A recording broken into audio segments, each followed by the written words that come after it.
Students, welcome back to my channel.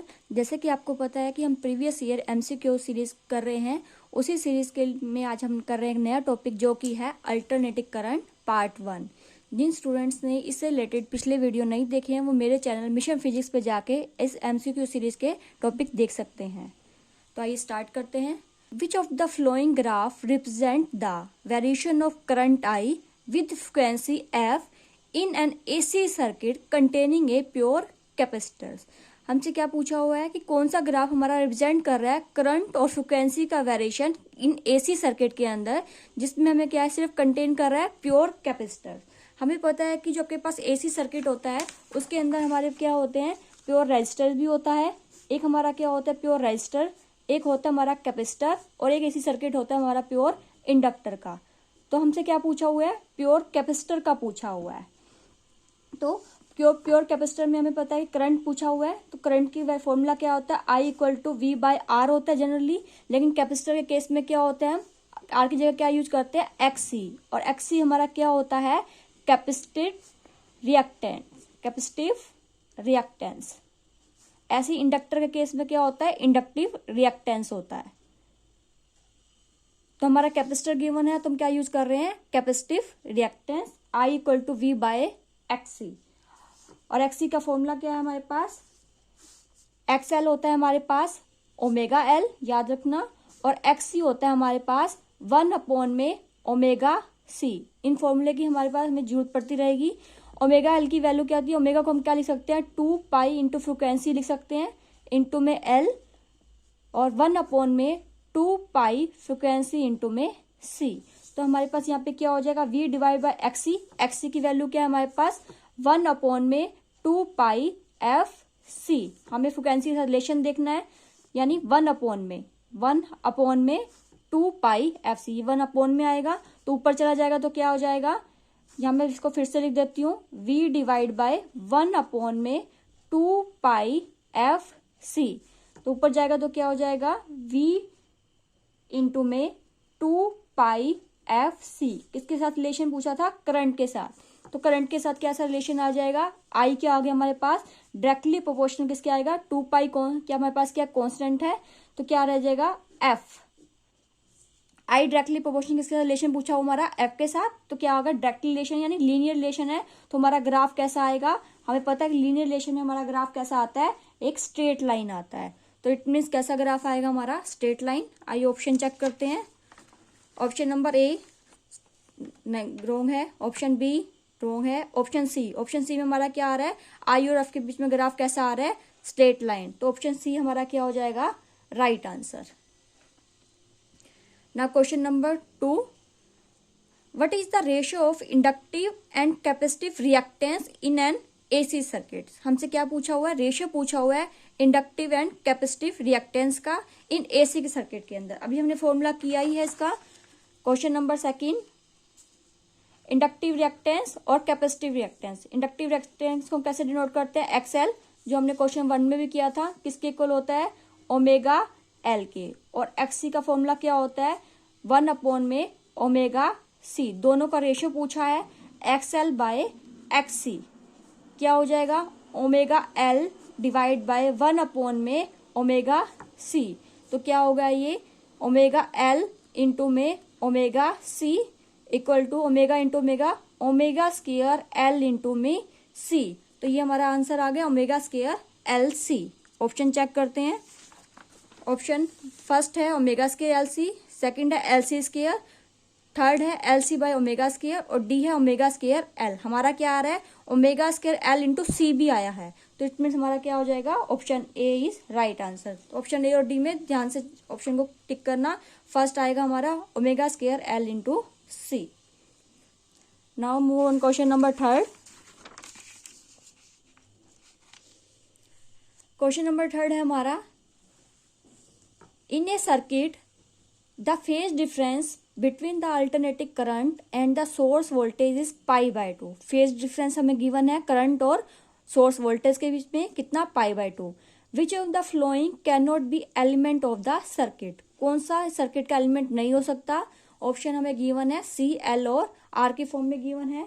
तो हमें क्या दिया, क्या है हमारे पास क्वेश्चन नंबर 3 में फेज डिफरेंस बता रखा है करंट और सोर्स वोल्टेज के बीच में। कितना फेज डिफरेंस दिखा रखा है, π/2 बता रखा है।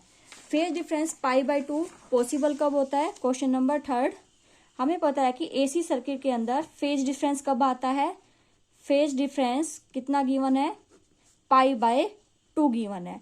फेज डिफरेंस कब आता है, या तो हमारे पास कैपेसिटर हो या फिर हमारे पास क्या हो, सर्किट के अंदर क्या लगा हो, इंडक्टर लगा हो, कैपेसिटर या इंडक्टर लगा हो। अब जो हमें पता है कि कैपेसिटर के अंदर करंट हमेशा क्या करता है, लीड करता है π/2 से, करंट क्या करेगा, लीड करेगा π/2। और इंडक्टर के अंदर क्या करता है, करंट क्या करता है, लैग करता है, करंट लैग बाय π/2।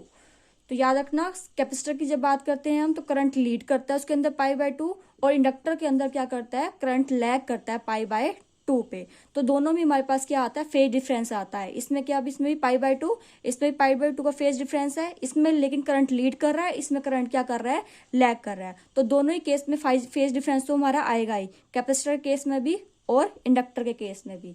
तो ऑप्शन चेक करते हैं हम, ओनली सी कैपेसिटर के अंदर फेज डिफरेंस होता है, एल इंडक्टर के अंदर भी होता है, एल एंड आर के अंदर कोई भी फेज डिफरेंस हमारा नहीं होता। लेकिन और लास्ट ऑप्शन क्या है, एल और सी, एल के अंदर भी होता है, सी के अंदर भी होता है। तो किसके अंदर नहीं होगा, कैन नॉट पूछा है हमसे, तो क्या आ जाएगा, option number C, L and are.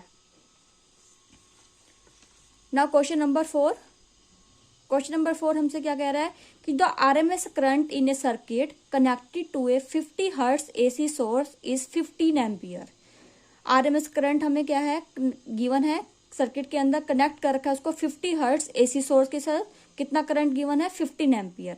RMS current है जो हमारा 15 एम्पियर है।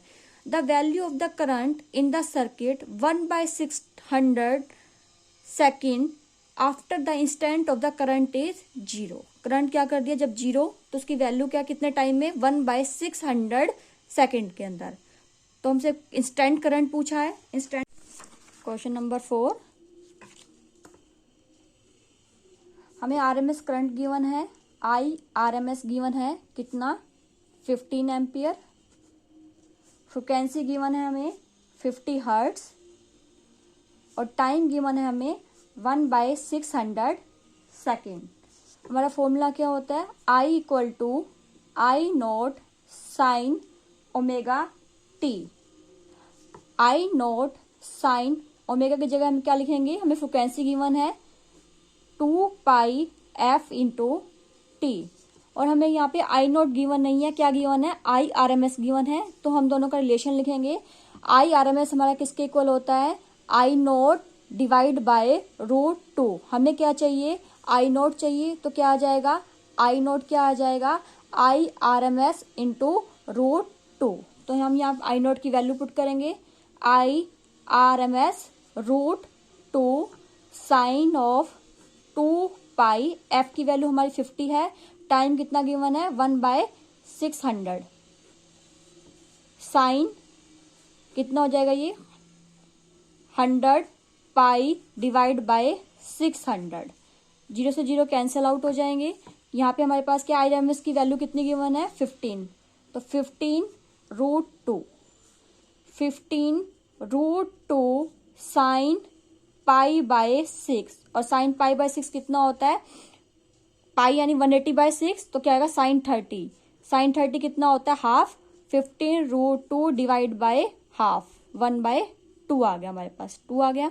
अब यहाँ पे कैंसिल आउट करोगे, यहाँ √2 है, नीचे 2 है, तो क्या हो जाएगा 15 डिवाइड बाय √2। ये हमारा क्या आ जाएगा आंसर। करंट पूछा है 15/√2 एम्पियर।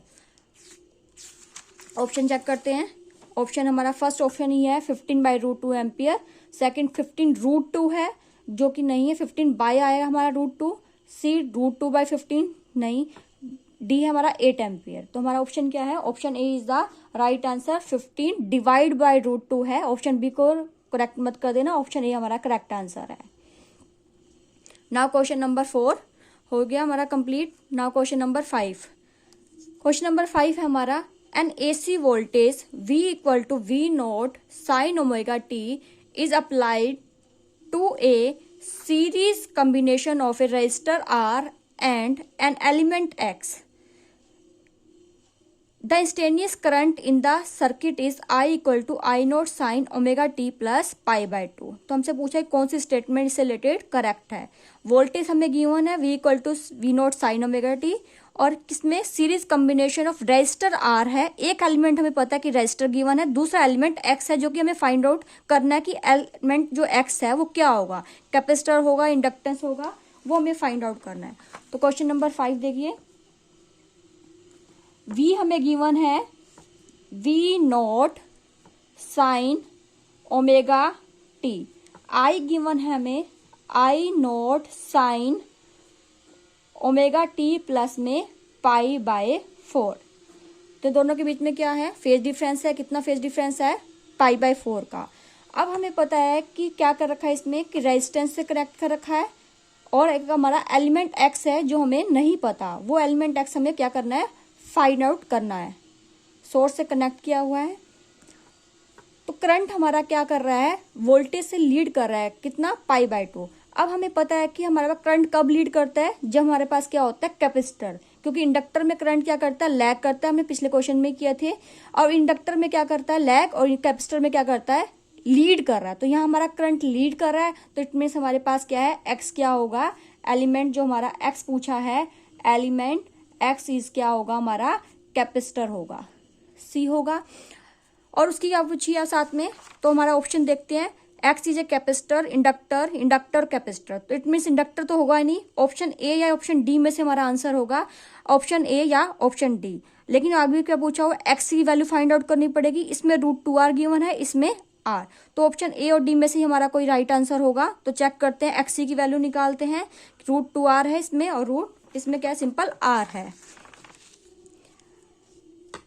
अब टेंजेंट फाई का फॉर्मूला हमें पता है. टेंजेंट फाई किसके इक्वल होता है, यहाँ पे हमारे पास इम्पीडेंस क्या हो जाएगा, Z equal to R square plus में एक्सी. कैपेसिटेंस है ये हमारा, तो एक्सी का स्क्वायर. यहाँ पे हम क्या लिख देंगे, एक्सी का स्क्वायर. तो टेंजेंट फाई का हमारे पास फॉर्मूला क्या होता है, X C by R, X C by R. जो हमारी फाई की वैल्यू है हमें कितनी गिवन हुई है, पाई बाय 4. तो टेंजेंट पाई बाय 4 किसके इक्वल हो जाएगा, X C by R. Pi by 4 कितना होता है, टेंजेंट पाई बाय 4 1 होता है. 1 equal to X C by are.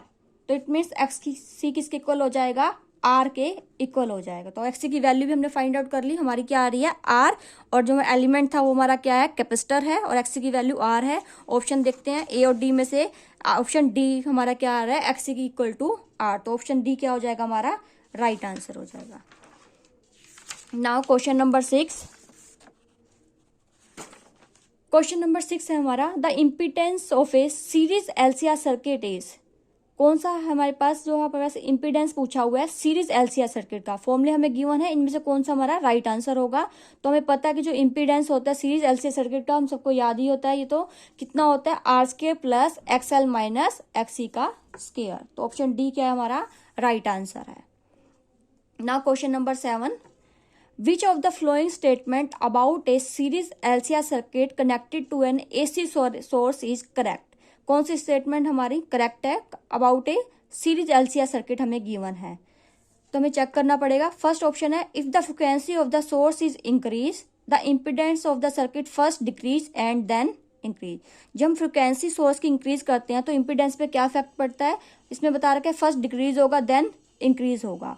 लेकिन जो आपके पास जब हम भी फ्रिक्वेंसी इंक्रीज करते हैं, जो इम्पीडेंस होता है वो फर्स्ट डिक्रीज करता है, उसके बाद मिनिमम जाता है, फिर इंक्रीज करता है.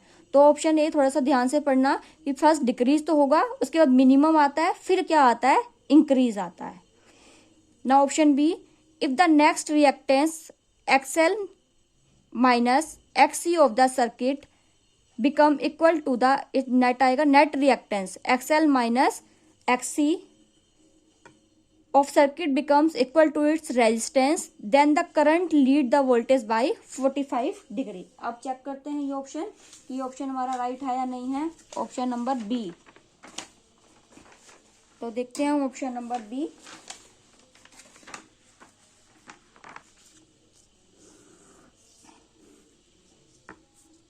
क्वेश्चन नंबर 7 है हमारा ये. ऑप्शन बी चेक कर रहे हैं। क्वेश्चन नंबर 7 में ऑप्शन बी। देखो 7 क्या है, एलसीआर सर्किट हमें गिवन है। एलसीआर सर्किट, इसके अंदर हमें पता है कि एलसीआर सर्किट के अंदर टेंजेंट फाई का फॉर्मूला क्या होता है, एक्सएल माइनस एक्ससी डिवाइड बाय क्या होता है, आर होता है। अगर हमारा एक्सएल माइनस एक्ससी क्या दे रखा है इसमें कि आर के रेजिस्टेंस के इक्वल होगा, तो उसके इसमें टेंजेंट फाई क्या हो जाएगा, टेंजेंट फाई क्या होगा, अगर ये हमारा आर के इक्वल है तो आर बाय आर कितना हो गया, टेंजेंट फाई किसके इक्वल हो गया, 1 के। तो इट मीन्स फाई कितना होता है, टेंजेंट फाई 1, तो फाई कितना होता है 45 डिग्री। ऑप्शन बी हमें ये कह रहा है कि अब नेट रिएक्टेंस जो आपके पास है XL minus एक्ससी of the circuit किसके इक्वल हो जाए, रेजिस्टेंस के। यही हमने किया है कि जो नेट रिएक्टेंस है वो किसके इक्वल कर दिया, हमने रेजिस्टेंस के इक्वल कर दिया। तो टेंजेंट फाई की वैल्यू क्या आ रही है हमारी 1, तो फाई की वैल्यू क्या आ गई हमारी 45 डिग्री। तो इट मीन्स ऑप्शन बी हमारा राइट आंसर है, option B. Now question number 8। Question number 8 है हमारा, the voltage across a resistor an inductor and a capacitor connected in series to an. Voltage की value हमें resistors की, inductor के अंदर और कैपेसिटर के अंदर गिवन है। ये एसी सोर्स आज कितनी गिवन है, 20, 15 और 30। The resultant voltage in the circuit हमें फाइंड आउट करनी है, हमें रिजल्टेंट वोल्टेज। इसी को हम यही सोल्व कर लेते हैं। वोल्टेज अक्रॉस रजिस्टर हमें गिवन है, वी आर से डिनोट करते हैं, कितनी गिवन है 20 वोल्ट। ये हमारा 20 वोल्ट है। और क्या गिवन है, वोल्टेज अक्रॉस इंडक्टर, उसको हम वी एल से डिनोट करते हैं, कितनी है 15 वोल्ट है। और वोल्टेज अक्रॉस कैपेसिटर, कैपेसिटर के अक्रॉस कितनी है, वी सी डिनोट करते हैं, कितनी है 30 वोल्ट। तीनों हमें गिवन है। हमसे क्या पूछा हुआ है, हमसे पूछा हुआ है कि जो आपके पास रिजल्टेंट वोल्टेज होगी वो कितनी होगी। तो रिजल्टेंट वोल्टेज का फॉर्मूला क्या किससे डिनोट करेंगे, वी से। V equal to under root V R का स्केयर होता है plus V L minus V C का स्केयर। वी आर हमें पता है कितना है 20 का स्केयर, प्लस में वी एल 15 माइनस में 30 का स्केयर। रूट 20 का स्केयर कितना होगा 400 प्लस 15 माइनस 30 माइनस 15 आएगा, लेकिन माइनस का स्केयर करेंगे तो पॉजिटिव ही रहता है। तो कितना हो जाएगा ये 15 का स्केयर 225, कितना आ गया 625। किसका स्केयर रूट होता है ये 25 का। तो हमारा आंसर क्या आ जाएगा 25 वोल्ट। ऑप्शन चेक करते हैं, फर्स्ट 5 है, सेकंड 20, थर्ड 25, डी 65। तो हमारा क्या आ रहा है 25 volt. This is the right answer 25 volt. Thank you everyone. मिलते हैं नेक्स्ट वीडियो में। इस नेक्स्ट वीडियो में हम करेंगे एसी अल्टरनेटिव करंट का पार्ट 2। तो इस चैनल पे बने रहिए और लाइक शेयर और सब्सक्राइब करना मत भूलना।